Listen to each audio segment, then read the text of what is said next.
গত জুলাই ও আগস্ট মাসে ছাত্র জনতার অভ্যুত্থান রুখে দিতে আন্দোলনকারীদের উপর নির্বিচারে গুলি চালায় শেখ হাসিনা সরকারের পুলিশ ও ছাত্রলীগ। বৈষম্য বিরোধী ছাত্র আন্দোলনের দাবি এ সময় নিহত হয়েছেন ১,৪২৩ জন, আহত ও পঙ্গু হয় ২২,০০০-এরও বেশি মানুষ।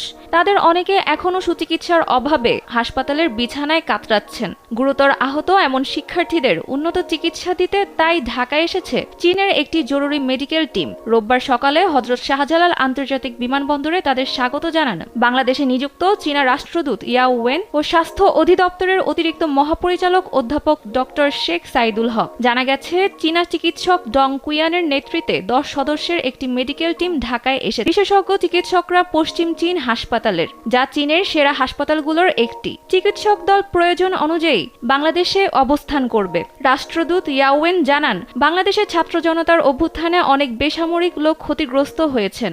ব্যাপকভাবে কৌশলগত সহযোগিতার অংশীদার হিসেবে চীনা সরকার হতাহতদের পরিবারের প্রতি সমবেদনা জানিয়েছেন। চীনা জনগণও বাংলাদেশি জনগণের কষ্টের প্রতি গভীর সহানুভূতিশীল। রাষ্ট্রদূত আরও জানান, অন্তর্বর্তী সরকারের প্রধান উপদেষ্টা ডক্টর ইউনূসের আমন্ত্রণে চীন সরকার বাংলাদেশে জাতীয় জরুরি মেডিকেল টিম পাঠানোর সিদ্ধান্ত নিয়েছেন। চীনা বিশেষজ্ঞ চিকিৎসকরা আহত শিক্ষার্থীদের চিকিৎসা দেবেন। তারা আহতদের যত দ্রুত সম্ভব সুস্থ হয়ে উঠতে সাহায্য করবেন।